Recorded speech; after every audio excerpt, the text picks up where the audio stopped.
In the previous spoiler, it was mentioned that Luo Feng, as the Lord of Earth and co-owner of the planet alongside the Virtual Universe Company, was inexplicably stopped by an intelligent machine upon his return.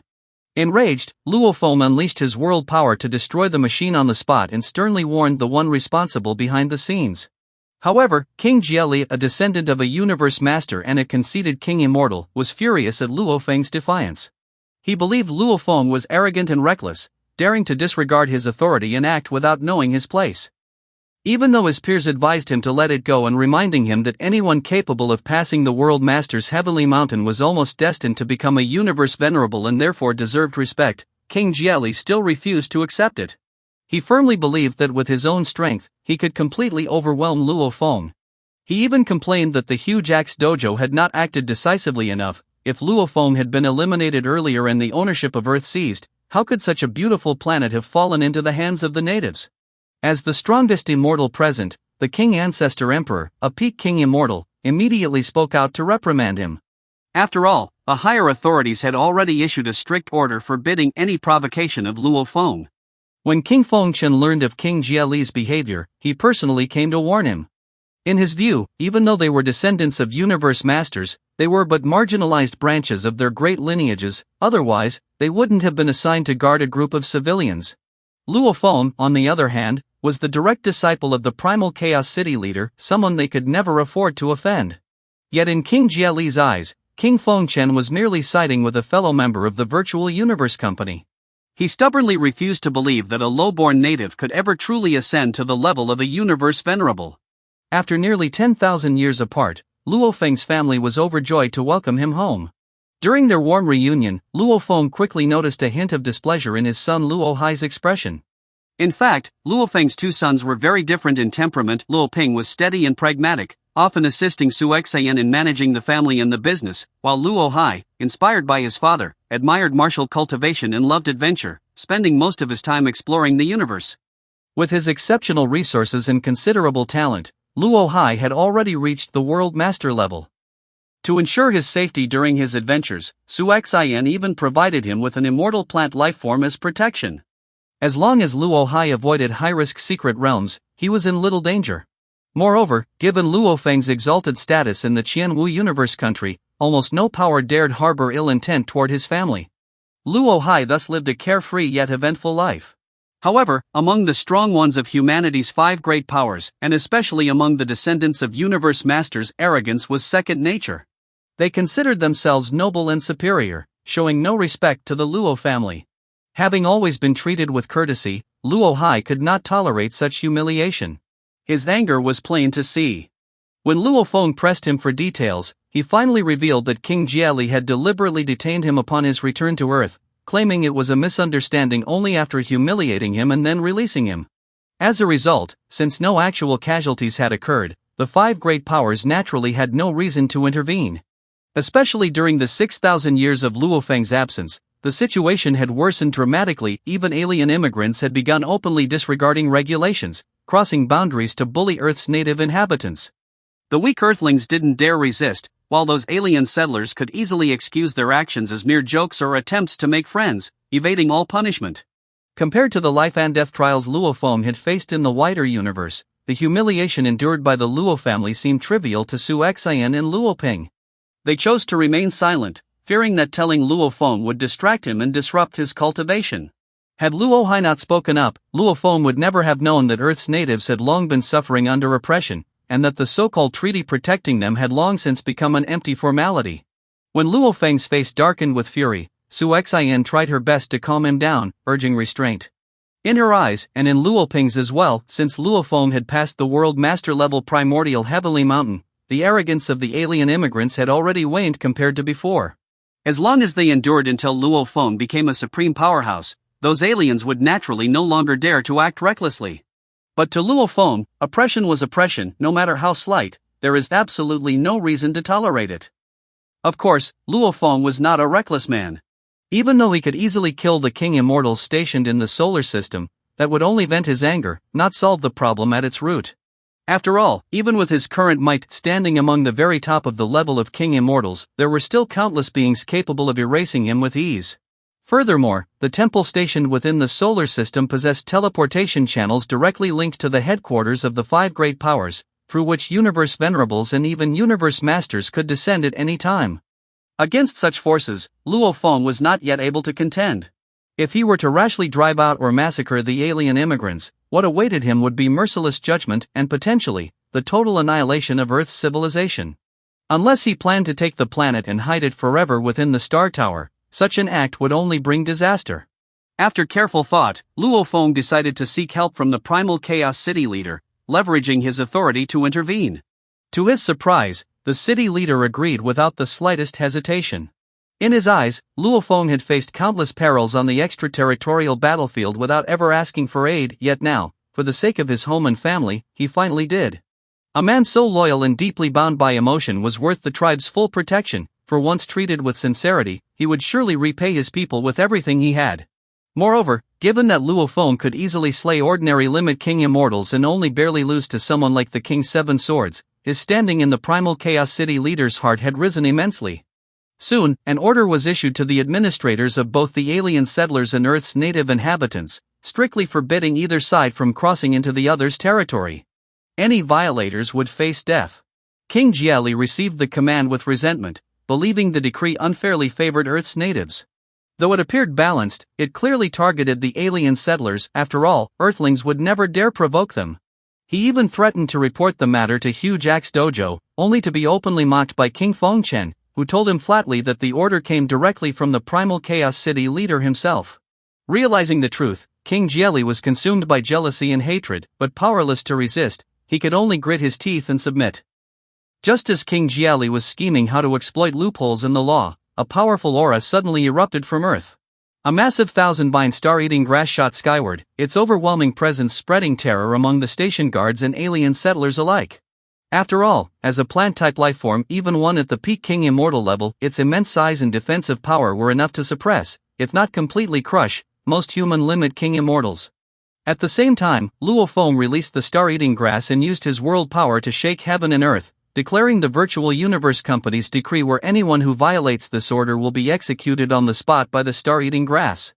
The long-oppressed native Earthlings, who had lived in constant fear, were overjoyed upon hearing the news, while the alien immigrants were filled with fury. Many demanded an explanation, especially after witnessing the terrifying plant capable of ending their lives with ease. Though King Jali dared not defy the order issued by the Primal Chaos City leader, he was still furious at Luo Feng's actions and demanded that he withdraw the star-eating grass immediately. Luo Feng ignored him entirely, offering only a brief nod to the other enforcers before turning to leave. Watching the scene, King Feng couldn't resist a few cutting remarks, warning King Jali not to act rashly in anger lest he be strangled to death by the star-eating grass right where he stood. King Jali was livid. He had always been envious that Luo Feng had managed to become a direct disciple of the Primal Chaos City leader, and now, seeing Luo Feng casually summon a thousand-vine star-eating grass, he was convinced that the city leader favored Luo Feng excessively. In his eyes, even if Luo Feng had passed the primordial Heavenly Mountain, the rewards and points he earned should have been far from enough to cultivate such a powerful plant lifeform. What he could never have imagined was that the Luo Feng before him was none other than the terrifying King Blade River. And the King Blade River's wealth rivaled, or even surpassed, that of many weaker universe venerables. Despite the strict decree, a few arrogant alien settlers still believed Luo Feng wouldn't dare truly harm them. Defying the law, they crossed into restricted territory, only to meet an end too gruesome to describe. Their deaths served as a living example, a warning to all. From that day onward, no alien immigrant dared to overstep again or oppress Earth's natives. After reuniting with his family for a month, Luo Feng left Earth once more, setting out to explore another universe secret realm. To ensure his family's safety, he stationed the star-eating grass on Earth as a visible deterrent, while secretly assigning a sole slave at the Limit King Immortal level to remain in constant watch. He also left several backup measures in Su Xian's care before departing with peace of mind. Before heading to another universe secret realm in search of the next metal plate, Luo Feng decided to make a detour to a different universe country to avenge his teacher, Yanba. Of course, before making his move, he first needed to gather every detail about the King Devil Hand. Though the King Devil Hand had taken billions of years to reach the King Immortal level and, after tens of thousands more years, was unlikely to have advanced much further, Luo Feng preferred to act with full certainty. After all, no one could guarantee the man hadn't stumbled upon some great opportunity that dramatically boosted his strength. To strike rashly and end up being counter-killed, wouldn't that be the greatest humiliation imaginable? According to intelligence from the Virtual Universe Company, Luo Feng learned of the King Devilhand's current hiding place and confirmed that his realm was still at the lower stage of King Immortal level, making it almost effortless to kill him. The only complication was that the King Devilhand resided in another universe country. Even if Luo Feng was to spend hundreds of years, it would be impossible to traverse the vast expanse of space and fully survey the entire universe country, especially since vast distances separated the universe countries. Fortunately, among Luo Feng's many soul slaves was a human known as King Tianjin. As a soul master, he himself commanded several immortal army lords and even marquee immortal soul slaves, which allowed Luo Feng to make use of their God Kingdom teleportation networks to move freely between universe countries. Even so, it still took Luo Feng nearly half a month of navigating through the dark universe before reaching the target planet, an experience that reminded him just how truly boundless the universe was. Ever since obtaining the Heart of Evolution, Babata had become a true life form. Her emotions now influenced her judgment, occasionally overwhelming her rationality. When they finally arrived outside the target planet's atmosphere, Babata could hardly contain her rage. She wanted to see the King Devilhand die with her own eyes. She couldn't understand why Luo Feng was still waiting in orbit instead of immediately charging down to kill him. Luo Feng, however, remained calm and composed. He first locked onto the King Devilhand's exact location to ensure there would be no chance of escape. At the same time, he reminded Babata to stay close and not to act impulsively. After all, she had yet to reach the immortal level, and the King Devilhand could easily kill her. Should anything happen to Babata, Luo Feng would lose not only a valuable ally but also a companion who had followed him faithfully for nearly 10,000 years. Strangely enough, Luo Feng discovered that the King Devilhand was already severely wounded. Babata, however, didn't care how or why. She simply urged Luo Feng to kill him without delay. Without another word, Luo Feng unleashed a terrifying pressure that rippled across the void, kicking the enraged King Devilhand, who had just burst out of his palace, flying with a single blow. Realizing that Luo Feng could teleport and that escape was impossible, the King Devilhand immediately begged for his life. Luo Feng ignored his pleas and killed him outright with the Fema venom.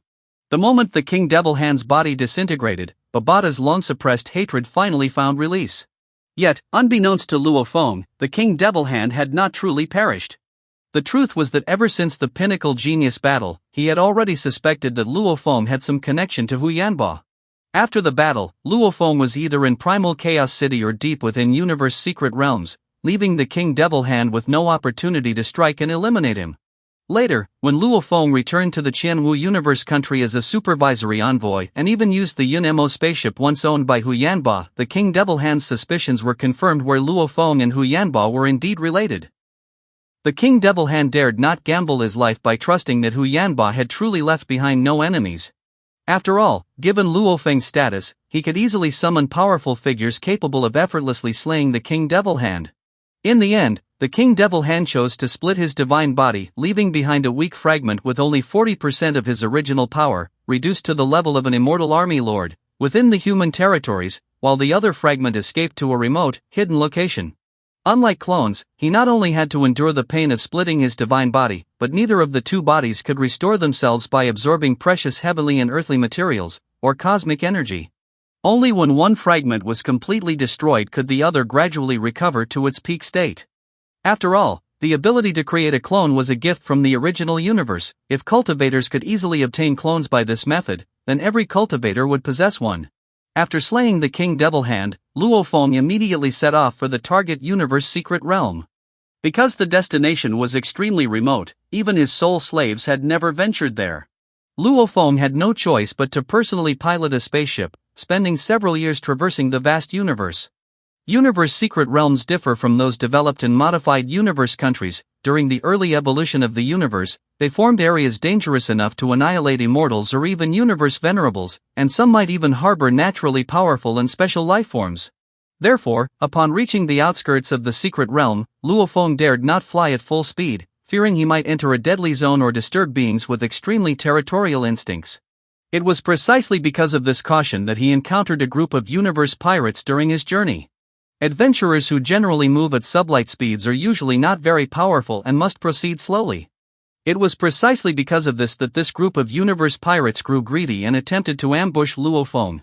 However, their strength was only at the high-tier Marquis Immortal level, and their attacks could not even shake Luo Feng's biological spaceship, yet they thoroughly enraged him. After all, Luo Feng was heading into an extremely dangerous region. If a battle were to break out and cause spatial fluctuations, even a slight mistake could alert the lurking, terrifying presences. In fact, the sitting mountain guest knew Luo Feng's capabilities intimately. The trials set for him were designed to push him to his limits, in order to fully awaken his potential. When the universe pirates realized that Luo Feng could teleport, they immediately sensed the vast disparity in strength and fled in panic into a frigid star river capable of threatening even a king immortal, all the while hurling verbal provocations in an attempt to lure Luo Feng into a trap, using the terrain to corner him and seize treasures. However, they had completely underestimated Luo Feng's insight and trump cards. Fully aware of the dangers of the Star River, Luo Feng remotely controlled the sealed stars via his star scroll to launch an attack. Even though the extreme cold of the Star River weakened his world power, it was still more than enough to effortlessly annihilate the universe pirates. After all, the Star Scroll was an Arcana-grade spiritual weapon. Combined with Feng Venom, a single strike utterly destroyed the universe pirates. After eliminating his enemies, Luo Feng stored away his spaceship and continued forward by flying himself. After all, his body size was far smaller than the spaceship, and coupled with his mastery of space through Shi Wu wings, the spatial fluctuations he generated were smaller and far more concealed. The path ahead was long, with dangers lurking at every turn. Could Luo Feng successfully locate the third metal plate? Would he manage to continue cultivating the 9 Calamities secret tome? Stay tuned for the next spoiler, where I will reveal it all. Well, that's all for this video. Thanks for watching this video. Wish you a wonderful day.